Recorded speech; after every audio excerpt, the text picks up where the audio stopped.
The empty trophy. When winning isn't victory. What if the trophy you're chasing is the very thing draining your soul? What if winning without meaning is just a prettier kind of loss? Tonight, I want to tell you a story about Maya, a woman who had everything she thought she wanted, until she discovered what victory really means. Maya was the star everyone admired, top of her class in college, fastest promotions at work, the one colleagues whispered about with a mix of envy and respect. "She's unstoppable," they said.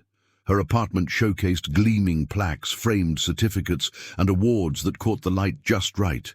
Her calendar sparkled with networking events, industry galas, and exclusive invitations. People called her successful. In quiet moments, she wondered why success felt so exhausting. Every morning, Maya's alarm buzzed at 5:30.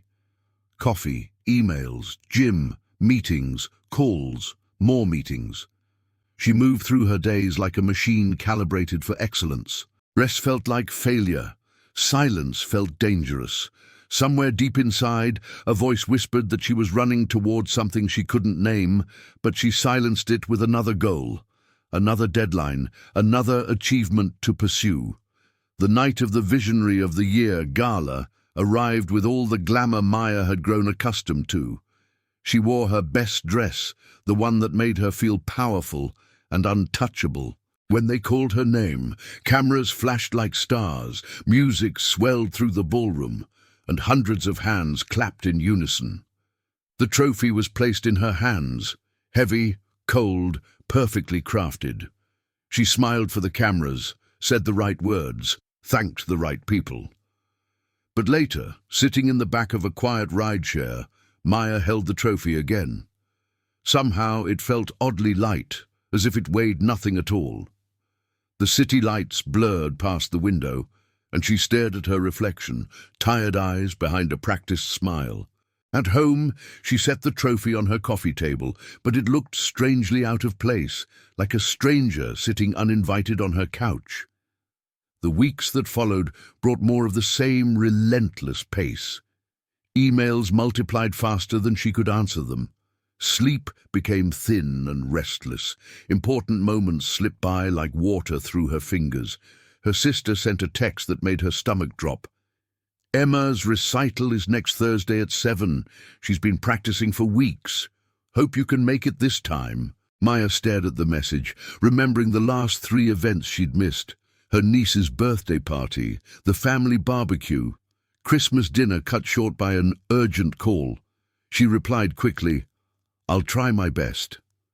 But her calendar was already packed. Another meeting, another opportunity, another chance to prove herself indispensable. The night of the recital, Maya sat in her office at 9 p.m., finishing a presentation that could have waited until morning. Her phone buzzed with a photo from her sister, Emma on stage, violin tucked under her chin, eyes scanning the audience. The text read, "She saved you a seat anyway. There's always next time, right?" Maya stared at the photo until her vision blurred. She walked to the bathroom and practiced smiling in the mirror, but the expression felt like a mask that no longer fit properly. The next week, her mentor, an older executive named Robert with kind eyes and silver hair, invited her for coffee. They sat in a quiet corner of a small cafe, away from the corporate towers and bustling streets. Robert listened more than he spoke, nodding as Maya talked about her latest projects, her busy schedule, her ambitious plans. When she finished, he reached into his jacket and pulled out a napkin. On it, he wrote 3 simple words: "Win where it counts." He slid it across the small table and looked directly into her eyes. "Maya," he said gently, "trophies shine beautifully, but hearts remember. Which one do you want filling your life?" The question hung in the air like a bell that wouldn't stop ringing. That night, Maya couldn't sleep. She wandered through her apartment, looking at her collection of awards with new eyes. She lined them up on the hardwood floor and asked each one a question she'd never dared voice. "What did you cost me?" The first trophy reminded her of weekends sacrificed to impress a boss who barely remembered her name. The second brought back memories of friendships that withered from neglect. The third whispered of quiet moments she'd traded away for noise and applause. She realized her victories had been rented with pieces of herself, her time, her relationships, her peace, her presence. The price had been so gradual, so seemingly reasonable, that she hadn't noticed until the bill came due. She didn't want to keep paying it. The next morning, Maya called her sister before checking her emails. "When's Emma's next recital?" "Maya, you don't have to. When is it?" "December 15th, but you're always so busy." "Book the flight, I'm coming." At work, Maya faced a choice that would have been automatic just weeks before. A high-profile project landed on her desk, the kind that would demand her evenings, weekends, and every spare moment for the next 2 months. Instead of saying yes immediately, she looked across the office at James, a talented junior colleague who'd been hungry for an opportunity like this. "James," she called out, "do you have a minute?" She watched his face light up as she explained the project, saw the spark of possibility in his eyes. As he walked away with renewed purpose, Maya felt something unexpected wash over her. Joy without applause, satisfaction without recognition. It was a victory that no trophy could capture. That evening, Maya made a pact with herself. She wrote 3 new commitments on a card and taped it to her bathroom mirror. Guard the calendar like a garden. Measure wins by the lives they touch. Choose depth over display. The changes weren't dramatic at first. She declined one networking event to have dinner with her parents. She left the office at 6 instead of 9, using the extra hours for long walks and actual conversations.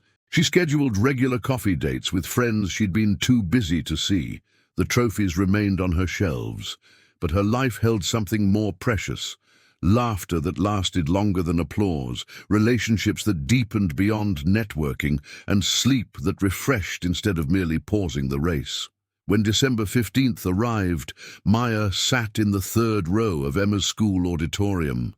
Her niece's eyes found hers in the audience and lit up with pure joy. After the performance, Emma ran into her arms, breathless and proud. "Aunt Maya, you made it!" For the first time in a long time, Maya knew she had truly won something that mattered. Ambition is beautiful, until it blinds you to the beauty you're running past. Win, yes. Build, yes. Achieve, absolutely. But don't trade irreplaceable moments for replaceable medals. Victory is only real if your heart comes with you across the finish line, if the people you love are still there when you finally stop running. Tonight, take a moment to define your own scoreboard. What does winning look like in your relationships, in your health, in your faith, in the quiet spaces where nobody else is watching? Then schedule one action this week that scores a point there. A dinner without phones, a walk without agenda, a conversation without rushing. Write the call you've been postponing. Plan the visit you've been delaying. Give someone the gift of your undivided attention. Because trophies tarnish, but love doesn't. Awards gather dust, but memories gather meaning. Win where it counts. Your heart will thank you, and the people who matter most will still be there to celebrate with you, not just your achievements, but your presence, your laughter, and the beautiful, imperfect, irreplaceable person you are when you finally stop performing and start living.